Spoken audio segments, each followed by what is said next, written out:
My reading of the threat from Iran is that if Iran acquires nuclear weapons, it's an existential threat to the state of Israel, and it is a threat to the region because the other countries in the region will feel a compelling requirement to acquire nuclear weapons as well. Now, we cannot allow a second Holocaust. Let's just make that very clear. But I have proposed for a long time, and I've had conversation with foreign leaders about forming a league of democracies. Let's be clear, and let's have some straight talk. The Russians are preventing significant action in the United Nations Security Council. I have proposed a league of democracies, a group of people, a group of countries that share common interests, common values, common ideals, and they also control a lot of the world's economic power. We could impose significant, meaningful, painful sanctions on the Iranians that I think could have a beneficial effect. The Iranians have a lousy government, so therefore their economy is lousy, even though they have significant oil revenues. So I am convinced that together we can, with the French, with the British, with the Germans, and other countries, democracies around the world, we can affect Iranian behavior. But have no doubt that the Iranians continue on the path to the acquisition of a nuclear weapon as we speak tonight. And it is a threat not only in the region, but around the world. But I'd also like to point out the Iranians are putting the most lethal IEDs into Iraq, which are killing young Americans. There are special groups in Iran that are coming into Iraq and are being trained in Iran.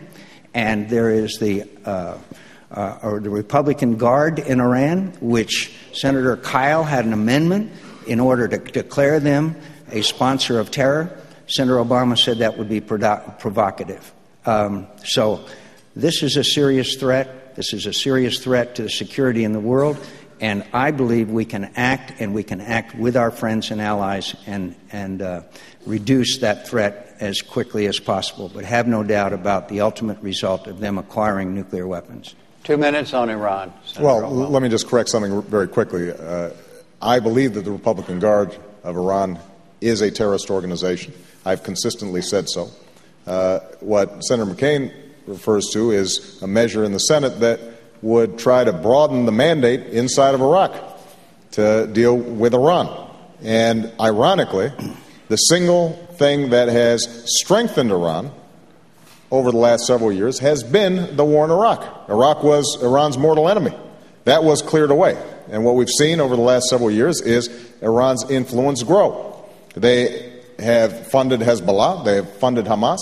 They have gone from 0 centrifuges to 4,000 centrifuges to develop a nuclear weapon. So obviously our policy over the last 8 years has not worked.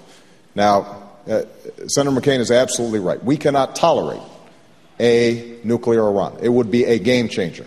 Not only would it threaten Israel, a country that is our stalwart ally, but it would also create an environment in which you could set up an arms race in the Middle East. Now, here's what we need to do. We do need tougher sanctions.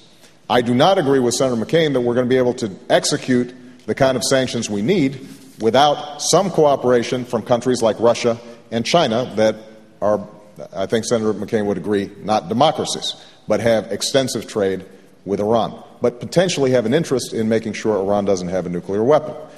But we're also going to have to, I believe, engage in tough, direct diplomacy with Iran, and this is a major difference that I have with Senator McCain.